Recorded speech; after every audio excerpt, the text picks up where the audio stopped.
Welcome to the Real Life Man podcast, where we discuss masculinity, faith, and the struggles we don't always talk about. Hey there, everybody. Welcome back to this podcast. Really glad to have you guys come in and listen on the topic that we'll be covering today.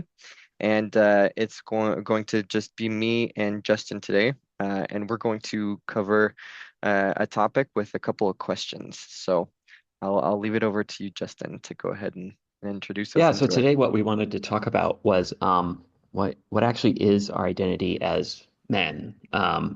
And so like we have these definitions all floating around, or I mean in my case, I just kind of had to figure out what that meant because it's not anything anyone ever really talked to me about. So Mark and I thought it would be a good idea to talk about like what exactly is our identity. Both of us spent a lot of time in our pasts trying to figure out who are we? Who are we as Christian men with our own struggles? And what's that actually look like? So, Mark, growing up where you did, how would you define, or where you grew up define what being a man actually was? Yeah, that's interesting. I think the being a man was so many different things and nothing really at all either at the same time, right? I think being able to grow up inside of even in the church and where I grew up, it was like, okay, we have we have the church telling us what a man and a woman and the relationship they're supposed to have together. You have your parents and you see what how they interact and what a man is supposed to be because you have a father. Um, and then you see the men in the church that kind of show you what being a man is supposed to be like, but not really any guidebook, right, to become what a man is. And I think that was the biggest part for me, was to just being trying to understand, like, okay, we talk about identity and we say uh we're men and we know what a man is, and yet nobody has a really clear definition. Um, and it almost feels like in this day and age, we've gotten that even more screwed up, just because Yeah. of the full, how things have been going in the last couple of years. Um, yeah, and so I guess, peers explain to you what a man is in the body, I guess, and how you're going to be growing and what a man's supposed to look like. And that's not really it. Um, and so I think that there's been a lot of misconceptions that have been thrown at me for what a man was supposed to look like. Um, and then there was the real definition, which is our identity in Christ, right? How did you, what was your experience, Justin? Yeah. Well, I grew up in very conservative circles, so they were pretty we were taught pretty traditional gender roles about a man leads the family and they're supposed to, it wasn't explicitly said, but it felt like they needed to be the provider. And then the culture where I grew up, it was pretty heavily Christian. But then it was also stressing athletics, and you had to be strong, and you had to do a Mm, lot of physical labor. And it's not like we could just open the Bible and say, "Oh, Colossians 2 says this is what a man is." mm, mm, If only we're like that. But I think we had this rigid kind of idea that was shaped with the church and then shaped with the culture. And then, just like you, the everyday interaction I had with my parents, watching how they interacted. Um, and so growing up, my dad actually was the leader of the family, but he didn't, how do I put this? He wasn't a forceful leader. He didn't like impose his will on my mom. He didn't say, we're going to do this because I'm the man. We got to do it this way.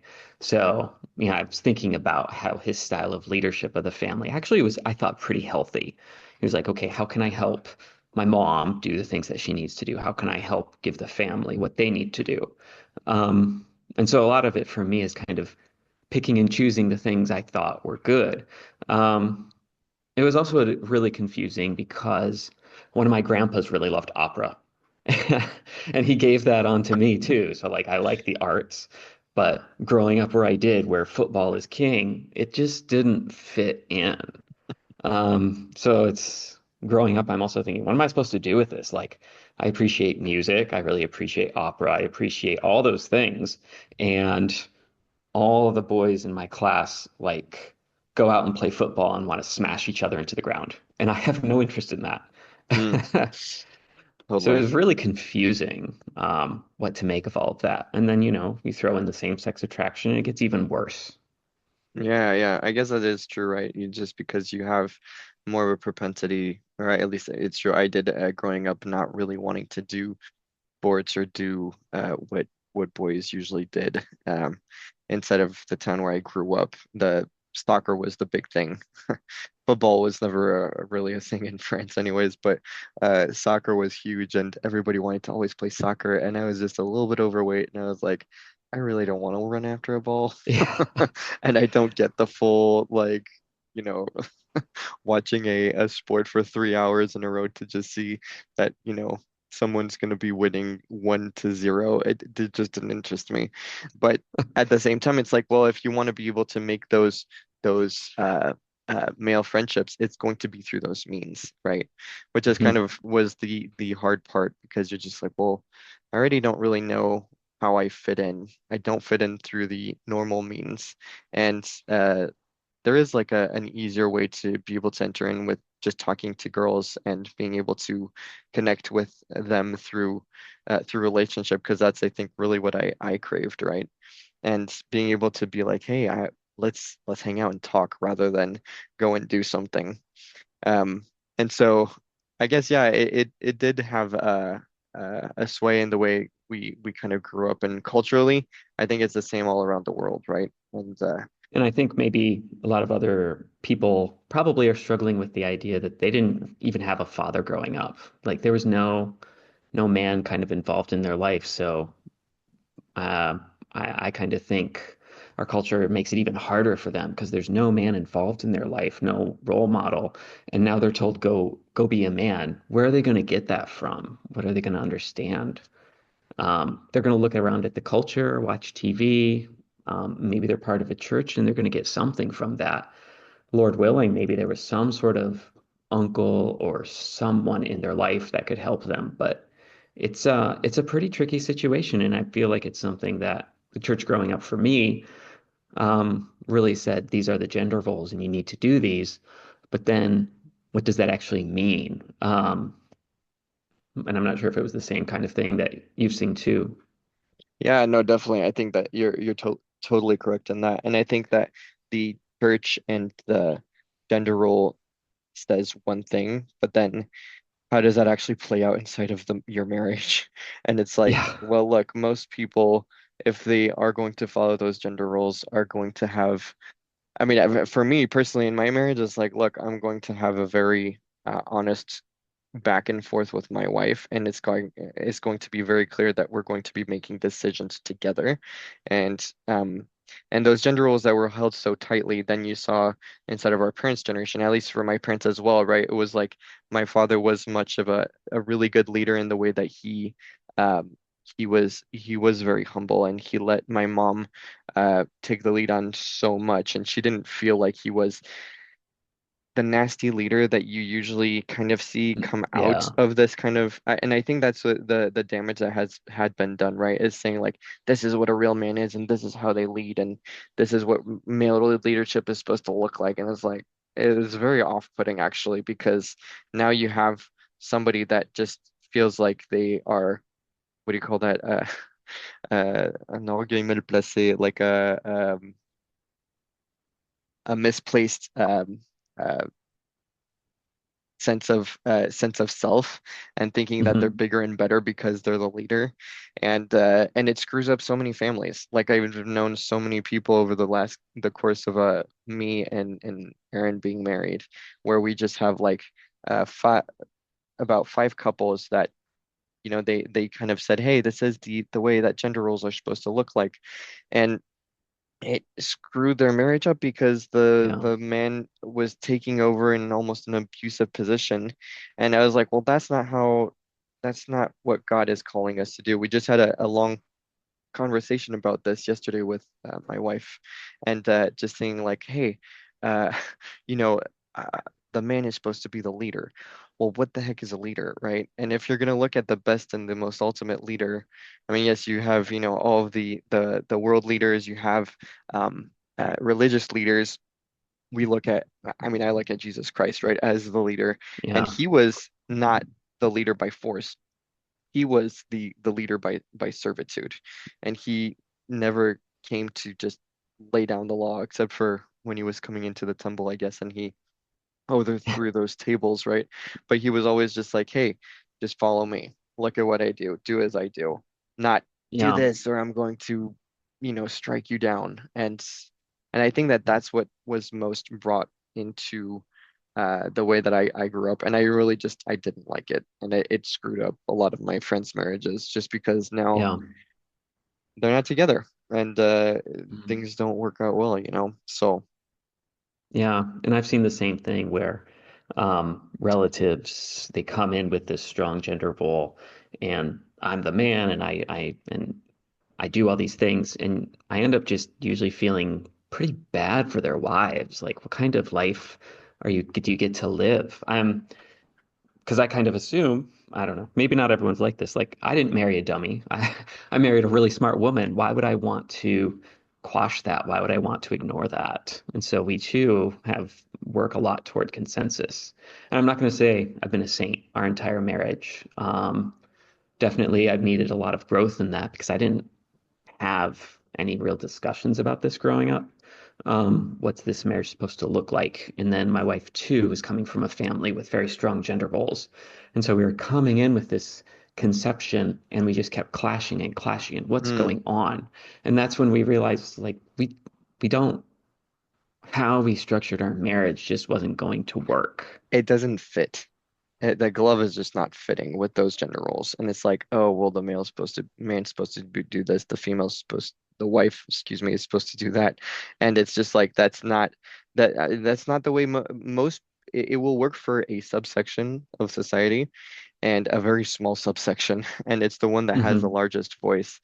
Um, One thing that I think really helped me though growing up, right? And I've talked about this already a few times, but being able to have older men that are older, wiser, that have lived life, just be mentors and talk through stuff and be like, and hear their struggles with their marriages too, and be like, oh wow, your life isn't all, rose-colored Yeah. glasses, but you're also not a tyrant inside of your own marriage, right? And that was really helpful for me to be able to see and say, okay, well, I see these um, over the course of my life, I probably had five pretty close mentors, and they all had strong wives. Some had softer wives that were all in different places, but they were all very loving towards their wives and knew how to listen and uh, serve them well. And I think that that's going to be the big difference. You're not going to see very much, and I guess mentorship happens for like that, that feral manhood that I Yeah. like to kind of call it, but through ways of like, oh, well, let's go and do basketball, let's go play football, let's go and be men and cut wood inside of the tree, inside of the forest, or and do these things. But it's like there's going to be so much more that you need to talk about with your a man that's growing up to be able to figure out who he is, right? Hmm. It's not an easy task to become a man, and society throws things at you. uh, The church will throw things at you, and the reality is that you need to navigate this question with a lot of uh, curiosity and seeing people that have done it well and other people that have not done it well and find that middle ground because ultimately you're gonna see those two camps. And so I think that was maybe one of the biggest, most helpful things for me as well. Did Yeah. you have anything like Yeah. that?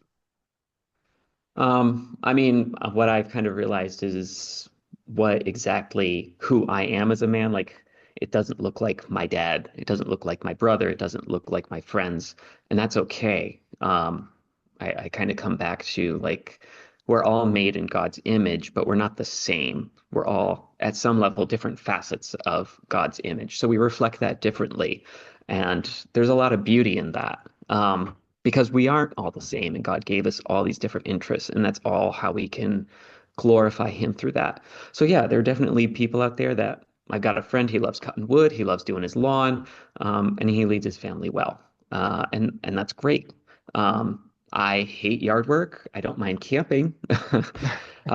Lifting weights is cool. I like doing that. But I mean, it just looks different for everyone, and that's fine. But some, I mean, I think there's some common characteristics in what I would view as like a good man, a good identity, and something I've noticed. In the Bible, you mentioned Christ overturning the tables in the temple, and that's definitely an example of Christ like showing what's what. But most of the time, I'm always struck just by how gentle he is. He's not running around saying, "Oh, you're doing this wrong, you're doing that wrong." I mean, he does to the Pharisees, but for the most part, like the woman at the well, the Samaritan woman, he's not telling her, "Here's you're terrible. Here's why." He's very gentle, and he Mm, does that again and again and again. Like Peter, when he appears to Peter after the resurrection, he's like, "Go feed my sheep," but he's not like, "You denied me to here. You're a terrible human being." And I think that there's a lot we can learn also from being gentle. So when I was opening up more to some of my friends about my struggles with pornography and same-sex attraction, the best response they had, these other men, was just being gentle and listening. mm. Because I expected this huge bombardment of "you're terrible, I can't believe that, that's so weird, you're creepy, you're gross," and there was none of that. It's I see you're having a struggle and I want to come alongside you. And I think that's also part of that. How do you be a man is you come alongside other people and you really help them, whatever that looks like. Do you think when Jesus came along with the talking to the women at the well, or just calling out specific things to not the Pharisees, but the way that he was gentle and kind towards men and women, do you think that those men and women came out feeling ashamed? No, I mean, I'm thinking of that story of the Samaritan woman. Like, okay, everyone in her town knew exactly what she was up to. Everyone knew all about who she had been with, that she has all these men. Everyone knew. That's why she was at the well at that hour. Um, but she was so happy to meet Christ, and Christ cuts through the smoke. That's another. I love that part of the story where she's talking about, oh well, can we worship this way? And Jesus is like, that doesn't matter. This is what matters. We're going to talk about that. And he's telling her everything that she needs to know, and she's so happy about it. She's not ashamed. She just goes back to her village and she tells them like, I've met a man that has told me everything I've ever done. I mean, this is not the sort of life that someone would just want to blast through the streets and advertise, but she did because she wanted to bring them too. I mean, there was absolutely no shame there. And that's, I think, the biggest I think that's one of the factors that I see when people are trying, if we're looping it back to identity, right? Being like, hey, a real man is this, this, and that, and you start feeling shame because you're not those things, then it's not it. Because I Yeah. don't think that God is ever going to make you feel ashamed for who He has made you, right? And I think that that's the big theme for a lot of men that struggle with their identity. Sorry, just checking here. But they don't know what they don't know, and the fact is that you're going to grow up and everybody's going to have these preconceived ideas and notions of how you're supposed to be as a man. And that's going to make you either feel good because you fit that box or completely ashamed because you know that you're never going to be able to fill that box. For me growing up, I was super ashamed because I just never felt like I was fitting in with the common narrative that that I am the type of man that society tells me I'm supposed to be. And so, being able to come back to the shame piece, saying like, okay, if there is shame in what a person is telling me I should be or the way I should be, I'm like, you're probably wrong. And that's going Yeah. to be one of the key indicators telling me, yeah, that's complete BS or not. Shame's something I've spent a lot of my life struggling with too. And it's not any place we were meant to live. I mean, think back to the garden, right? Adam and Eve were ashamed and they were hiding, and God was trying to call them out of that. That before they sinned, they never felt any shame. Um, Again, because it's just not how God meant for us to live. We weren't meant to live that way. And we weren't meant to live like looking identical to everyone else. So, I mean, growing up, I was always the slow kid. Like I was the Hmm. last one to finish the runs. I was not athletic. I was way overweight for a long time. So I was never going to fit into a football town. No way. I was the one that was like I used to go camping and I would bring along my math books because I was trying to test out of math. Oh, jeez. Um, but growing up, I know a lot of people go through this journey of discovering who of more they are, like who God made them to be or who they are. Um, and I think that was really good for me because then you're seeing, well, yeah, I'm not athletic, and God gave me these other gifts that He values. Maybe no one in my town does, but that's fine. Hmm. That's not what matters the most. Totally.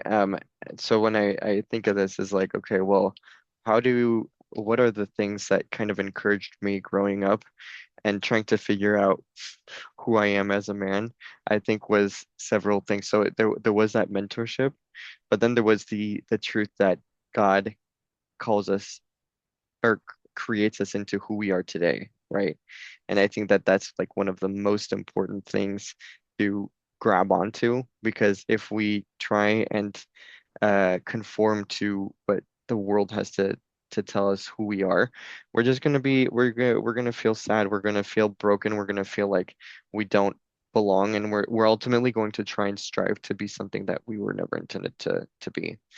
Um, and this one verse in Ephesians 2:10, for we are what he has made us. Like we are who he has created us to be. Like who we are today, this is who he made us to be. And he created us in Jesus Christ for good works, which God prepared beforehand so that we would walk in them. And that was like a really huge verse that we just discovered with my wife a couple of weeks ago. We were going through the book of Ephesians within our church, but I was like, okay, so that means that God didn't make a mistake with us. He made us the way that we are. And not only that, but he has a purpose for us in the way that we are for where we are in our worlds, right? In where what we're doing today in our life. And so I think that that's like been a really powerful verse and saying, okay, now there's no shame. There's always room for improvement. Obviously, we want to be not stay in the state that we're in, but become more like the one that we believe is perfect, right? Um, were there any verses that kind of like you stood on while you were growing up? Um, well, I always felt that weight of sin, and it's because I grew up in a church that was pretty rigid. It's interesting. I was talking with the pastor of the church we've been a part of, and he's like, "Oh yeah, the Dutch Reformed Church. It's really has a great legacy. It does a lot of good things. It's a little strict, isn't it?" And I'm like, "We weren't even the strictest ones." uh, so it's No. just I just felt this weight of shame and guilt, and I couldn't go to a pastor to get help, and I'm struggling with these things, and no one's talking about it. What are you supposed to, it's just building and building and building through the years. What do you do with it? And I think sometimes a pastor caught on that I was really struggling with it. So it's Micah like 7 verses 18 through 19. Who is a God like you? And it goes on for a while, but really the key part of it is that he's trampling your sins underfoot and casting all your iniquities into the depths of the sea. And this was before Christ even came, and God just keeps reassuring his people that yes, I know you sin. Uh, of course I know everything, but I can get rid of that. Like you don't have to bear that anymore. um, and that's something I still have to remind myself a lot. um, falling back into old habits or ways of thinking. It's something that you're constantly, at least I constantly am struggling with. Um, you see that cycle starting of like, oh, I screwed up again. What do I do about it now? I have to make myself right. And like, I can't do that. And also keep in mind, like, God already knows. And he was willing to die for you when you were still a sinner. So now that we're his sons and daughters, of course he cares even more about us. Hmm. Um, so Totally. that one's been really great. And, we all have our faults too. And so I've spent so much of my life like praying, like, Lord, like take this same-sex attraction away. I hate it so much. And I am sometimes just tired of the struggle. And then uh, I found like Second Corinthians 12:9. It's just my grace is sufficient for you, and my power is made perfect in weakness. Um, and what I realized is like, okay, I mean, here's my weakness. Um, but God is using that to refine me so that I rely on him more. It really brought to the fore I can be a really proud person. Like, I got this figured out. I don't need any help. I've got it all on my own. And I don't. It's not true. Hmm. Um, and so I also think more and more that God lets me still struggle with this just because he needs me to realize that I can't do it on my own. I'm too proud to really be able to. I'm just too proud, you know? Yeah, I mean, it's always interesting because I was feeling a lot of shame too growing up, and it's true. It's like you feel like you're dirty, and for something that is it's funny because SSA is a sin that was put much more on a pedestal as the wrong the worst thing that could be done, and at the same time, it's like, well, where was it going with that? Um, the more that I came into it, the more I realized, like, man, Lord, I am screwed up, and I'm completely falling into, or not, like, if I were to go and pursue my own desires, my own heart, who I what I want out of life, I know I'm going to end up in the gutter, and Hmm. there's no life there actually, right? And I really finished by at one point kind of having a coming to Jesus moment where I'm like, man, Lord, thank you so much for giving this struggle to me, because if I didn't, I wouldn't get to be close to you. And I know that that's like for so many of us that, kind of maybe grow up in the church or elsewhere, like there's maybe you don't want this struggle, but maybe God has a bigger plan. And maybe it's not about you either. And what I've found is really just be like, okay, this isn't about me. It's about God doing something in me, and God doing something in me for others as well. And like, well, are you going to just waste this away and be like, hey, this is a this is a what do you call that? This is a problem, or not a problem, but just like a problem that can't be solved. And so I'm just going to go in and you know pursue the desires of my heart, or am I going to stand strong and know that I'm not going to fall into the um the lie that I am what my only the de desires of my body. I'm much more than that, right? The identity Hmm. that we have in Christ is so much more important. And I think that that's what people, and like, I want these listeners here to realize, like, you're so much more than an attraction. You're so much more than a man Yeah. or woman, right? You are a son or a daughter of God, and that is revolutionary. Start asking those Yeah. questions, like, what does that even mean? What does that look like? How does that impact who I am today? Um, and instead of looking at it through the lens of like, oh, well, I struggle with this, look at it through the lens of I am a son of God, and I struggle with something in this life. Yeah. And that's okay. Like, everybody does, but that Hmm. realizing who you actually are is much more important than realizing or not understanding what a real man is. We're coming back to the identity. So it's like, hey, Yeah. well, playing football playing, doing this, doing that, being rough, all these things. It's like, no, no, no. Let's pare it down. Let's remember it's being a son of God that defines Yeah. us.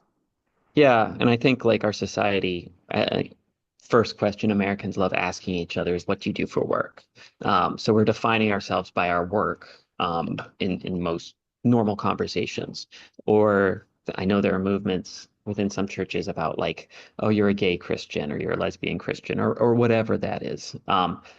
Or on the more right-wing side of Christianity, you'll be like, "Oh, I'm a homeschooling Christian," or I'm an anti-vaccination Christian," or whatever. And all of those, like, that's not the point. Like, you can Hmm. be a Christian and homeschool your kids. I mean, that's fine. But all those other things are so much less important than actually being a child of God. What does that mean? It doesn't mean, I mean, God calls us to work. God calls us to serve whatever purpose he has for before us. So I mean, some of our disabled brothers and sisters that can't work, I mean, God has another purpose for them. Um, Hmm. and that's not their identity, and that's great because they're still children of God. And so what's that actually mean? And that's a really personal thing. What talents has God given you? What are the skills? What has he laid on your heart to do? And go do those things. He doesn't do that just for fun. He does that because that's what he has you here to do. Um, and I know with the Dutch Reformed Church, it can be pretty strict sometimes, but a lesson I think they are correct about is like, if you don't have a purpose here in this life, then God would take you up to heaven. I mean, if he has no more work for you to do, he's going to take you home.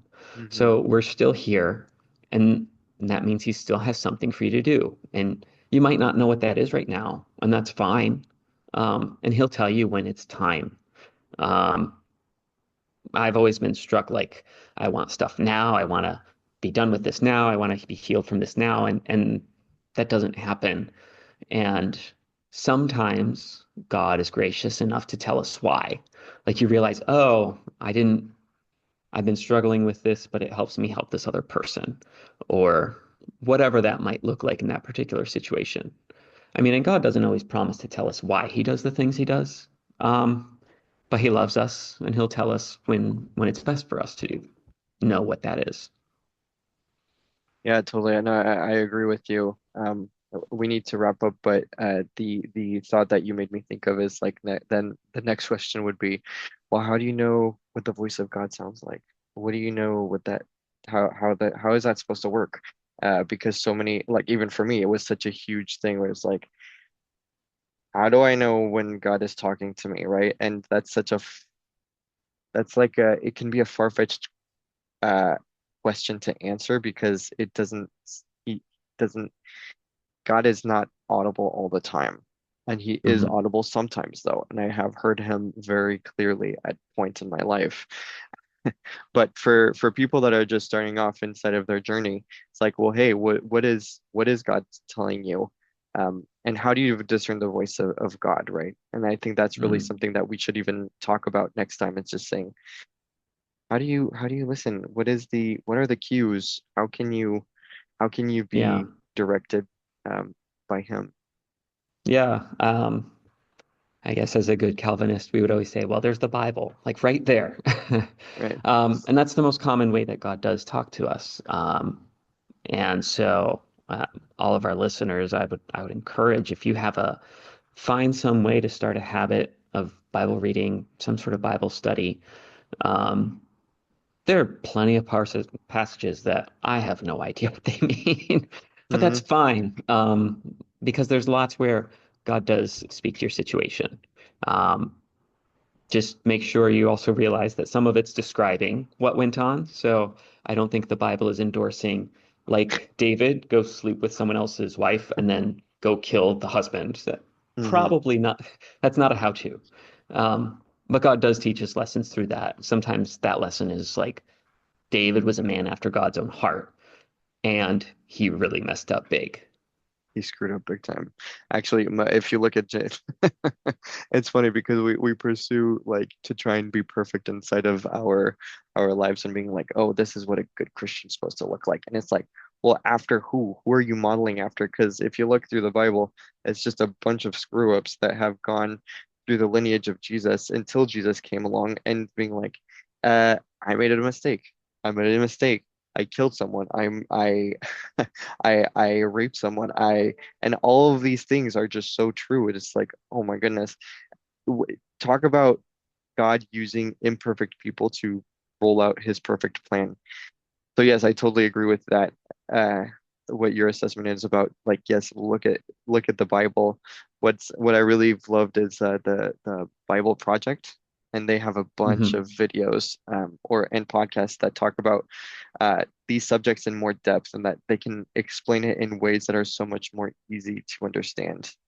Um, so I'd encourage our listeners to go and listen to that. But then there's a whole idea of like, hey, the Spirit lives inside of us. The Holy Spirit is there and present, and we don't leverage him enough, especially in the conservative spots. I know that I've never thought Yeah. that the Holy Spirit was not something that we talked about ever growing up, because he was like, well, we're cessationalists. He doesn't act anymore. Uh, but that's not true either. Actually, he's very much alive and living inside of you right now. And so, how do we listen to him? So, yeah, I think that this is a whole other conversation that we should have to be able to talk about it. And it's God has both guided Justin and me, I know, through life to be able to get to where we are today. And so let's talk about it again. Um, Yeah. all right. So getting quickly back to identity, like, so, okay, so how are you supposed to work toward that? It sounds like big one is really, can remember that you're a child of God. You're not defined by your attraction. You're not defined by your job. None of those earthly things. You're defined as a child of God. Um, and as you wrestle through different sins, maybe sexual sins, whatever sins those may be, I think my best advice was drag that stuff out into the light. Find someone you trust and start talking to them about it.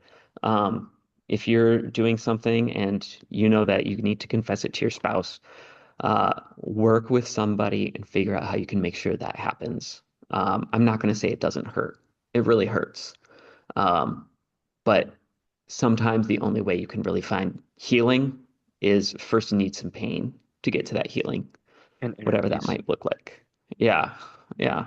Hmm. Um, and then, especially for some of our listeners that may be struggling with pornography, find ways to limit your access. And stay curious about yourselves. What are your triggers for going into some of these bad ways of thinking? So, for example, I know when I'm tired, I'm vulnerable to all sorts of different kinds of sin.